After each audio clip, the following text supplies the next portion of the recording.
Ningún cristiano podría llegar a encontrar nada nuevo dentro de esos grados iniciáticos porque ya tiene todo el conocimiento en Cristo. No hay más conocimiento secreto que, de hecho, el apóstol Pablo dice, en él ya están completos, digamos, ¿no? O sea, nosotros los cristianos no tendríamos que buscar por ahí porque no lo necesitamos. Ahora, ¿qué le atrae a las personas que no son cristianas? Básicamente el poder, el reconocimiento. ¿Y qué le atrae a las personas que son cristianas también? Porque Eso es lo que estoy escribiendo en el libro, Hay, justamente, ¿no? hay que ver hasta qué punto uno puede ser cristiano y a la vez ser atraído por estas cosas y cómo se contrapone con la fe, ¿no? Es que se contrapone con la fe, pero además yo creo que las personas se acercan a estos grupos porque en el ámbito cristiano en general se ha perdido la apologética. Se ha olvidado la defensa del evangelio. Se ha caído en el circo. Por eso mi libro, cuando la iglesia se transforma en un circo, hacia una espiritualidad fingida, lo que estoy diciendo es que hay muchos líderes que hacen de la fe un circo, que no están preparados, que no conocen en profundidad la palabra de Dios. Por ende, muchos cristianos se van a estos grupos en donde realmente le ofrecen ciertos conocimientos secretos, primordiales, que la iglesia no le ofrece. Porque la iglesia, hoy por hoy, la mayoría de las iglesias están lideradas por personas que están muy poco preparadas. Tal cual. Es como que no hay un filtro tampoco de ciertas cosas, me parece. Y ahí estoy pensando algo que una vez escuché, no me acuerdo cuándo, pero sí me acuerdo de quién, que era Slavoj Žižek, había dicho que él, según su entendimiento, para creer en Dios es solamente por fe, y si alguien te dice, según su lógica, que él estudió, conoció y entiende y por eso elige ser cristiano, a ese tipo habría que tirarlo a la hoguera. ¿Vos me estás hablando del lado C? ¿Cómo? ¿Del lado C? ¿Cómo? ¿El lado C? No, el lado... ¿De quién me hablas? Slavoj Žižek. No, ese no sé quién. ¿No? Sí. Es un filósofo relativamente contemporáneo. Si dijo eso, no suscribo. Digamos, es decir, una fe sin entendimiento es una fe que justamente está presa de estos grupos, ¿no? O sea, si no sabes en profundidad qué crees y en quién crees, posiblemente cualquier viento de doctrina te lleve a evaluarlo como una posibilidad, ¿no? Te lleva a considerar que puede ser una posibilidad. Quiero hacer una aclaración igual, última, antes de... Nico, fíjate lo que está leyendo. No soy un experto en Slavoj Žižek como para que alguien venga después y diga, yo soy un experto y él lo dijo así. No lo leía suficiente, solo fue una conferencia. Igual quiero aclarar que lo que lleva a una persona a iniciarse en la masonería es muy propio de la persona. Claro.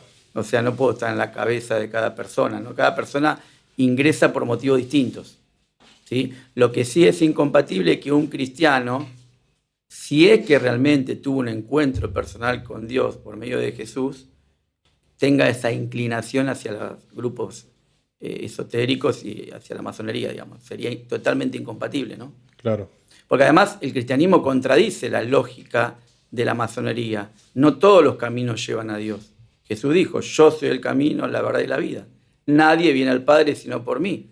Hay una exclusividad propia del mensaje cristiano que contradice toda posibilidad de que un cristiano se acerque a la masonería, que es más bien sincrética, ¿no?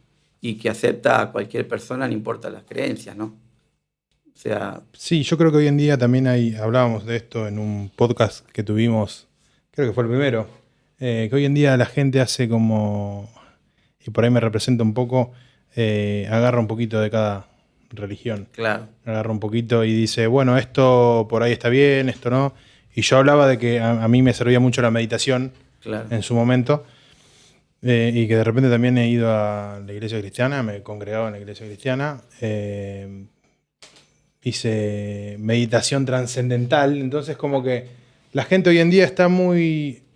Y es más, en algunos perfiles por ahí de redes sociales encontrás donde te preguntan la religión. Y uno elige la religión y hay una que dice abajo de todo espiritualidad. Entonces muchos chicos tienen hoy en día la espiritualidad ahí. Sí, bueno, porque estamos en el espíritu posmoderno. Claro. Donde impera el relativismo y la perspectiva. Y bueno, cada uno entiende lo espiritual de acuerdo a su perspectiva. O sea, lo que se da en la posmodernidad es lo que Lyotard llama la muerte de las metanarrativas legitimadoras. Sí. Es decir, hoy, ¿qué eran las metanarrativas legitimadoras?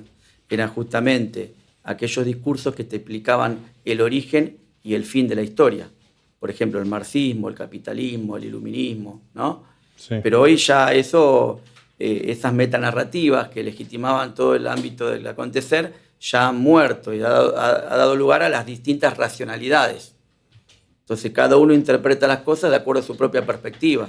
Sí. Esa razón omnicomprensiva de la Ilustración fue fragmentada en 1000 pedazos, digamos. Entonces es muy lógico que cada uno vea la realidad de acuerdo a su propia perspectiva, digamos. Claro. El tema es que el cristianismo no admite perspectivas. Jesús, hay cristianos a medias también, creo yo. Por supuesto. Esos son los... Sí. Y hay... A ver, el cristiano verdadero es el que tuvo un encuentro personal con Jesús y experimentó lo que Jesús le dijo a Nicodemo, el nuevo nacimiento, un nacimiento espiritual. Después tenés cristianos que evidentemente se autodenominan cristianos, pero quizás no lo sean, ¿sí? Y hay otros que son inmaduros, que no crecen, que tienen... Pablo le dice a los corintios, ¿no? Le di a beber leche porque todavía no son capaces de... ¿no? O sea, también tenés un nivel de cristianismo bastante inmaduro, que entiendo yo que se desprende de liderazgos inmaduros también, ¿no? Tal cual. Y si esos liderazgos no se fortalecen en la apologética, en la defensa de la fe, lo que pasa es que para defender la fe tenés que investigar y conocer en profundidad, y muchos de ellos no quieren hacerlo, digamos. No. Son recitadores de versículos, y la verdad que la gente no aprende así. Hoy tenés que darle respuesta a alguien que cree en, no sé, en la teoría de la evolución, alguien que cree en la ley de identidad de género, alguien que cree... Los cristianos que tenemos que estar preparados para dar esos debates. Sí. Y me temo que no todos están preparados. No todos. Entonces ahí... Pero aparte hay que ver ahí hasta qué punto la iglesia tiene espacios de escucha que permitan que alguien pueda plantear esas dudas y no todo quede en el culto del domingo y un mensaje de 40 minutos, 20. Totalmente de acuerdo. Por eso hace 15 años empecé con los cafés filosóficos, porque no encontraba la iglesia esos espacios justamente. Y de hecho muchos, en lo novedoso, que vienen a los cafés filosóficos, algunos ni se congregan. Claro. O algunos se congregaron en algún momento y por esto de las estructuras eclesiásticas, que no son inspiradas por Dios las estructuras, lo único inspirado por Dios es la Biblia, la palabra, se han ido de las iglesias, ¿no? Entonces encuentran en este espacio, que es muy pequeño, ¿no? Es una vez cada mes y medio, la posibilidad de decir lo que quieran. Que como bien dice él, por ahí en la iglesia no lo podrían decir. Porque por ahí te encontrás con o pastores autoritarios, que creen que son los dueños de la verdad, sí, o que dirigen toda la iglesia, ¿no? O con no hay un lugar específico para reflexionar sobre estas temáticas, ¿no? Y además tenemos algo más negativo todavía, esta tendencia negativa que existe en contra de la filosofía, ¿no? En las iglesias, ¿no? Sí. La filosofía te aparta de la fe, la filosofía, no sé, te puede llevar a conocer cosas que... En realidad yo soy cristiano y soy filósofo y la filosofía me perfeccionó mi fe. Ni me apartó de la fe. Nada, no pasó nada de eso. Pero bueno, en el discurso de un líder que le tiene miedo al pensamiento y que quiere imponer lo que él piensa, ni siquiera lo que dice la Biblia ya, ¿no? Lo que él piensa, bueno, muchas personas se van. Sí. Y a veces canalizan mal, como vos decís, o en movimientos espiritualistas, o canalizan en sectas, en logias, fraternidades. La iglesia ha sido una gran expulsora de intelectuales a lo largo de los siglos. Claro, eso, si vamos a la historia, la primera escuela, como uno a veces les enseña cuando fue a la iglesia, ¿no? Y creo que la iglesia tiene que estar, como decía el profe, en educar esto de la apologética. Que muchas veces, a veces como que vamos con miedo a debatir algo.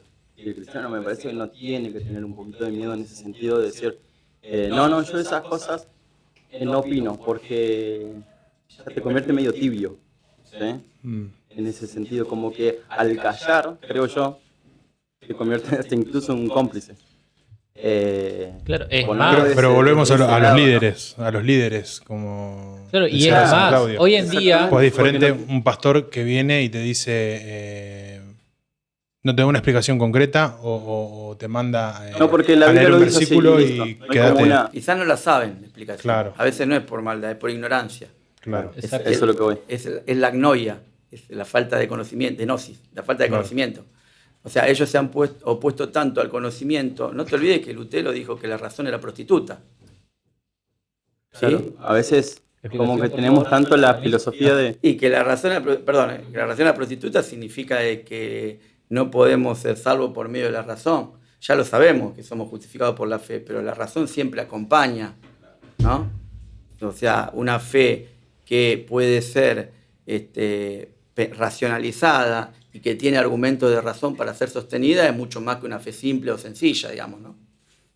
Pero bueno, algunos apuestan por la fe simple o sencilla porque no tienen capacidad para enseñarle a los miembros algo más profundo. Claro, es que de hecho yo pienso Ahí voy. que muchas veces hasta esto de que si vos crees, vos entonces no estás pensando.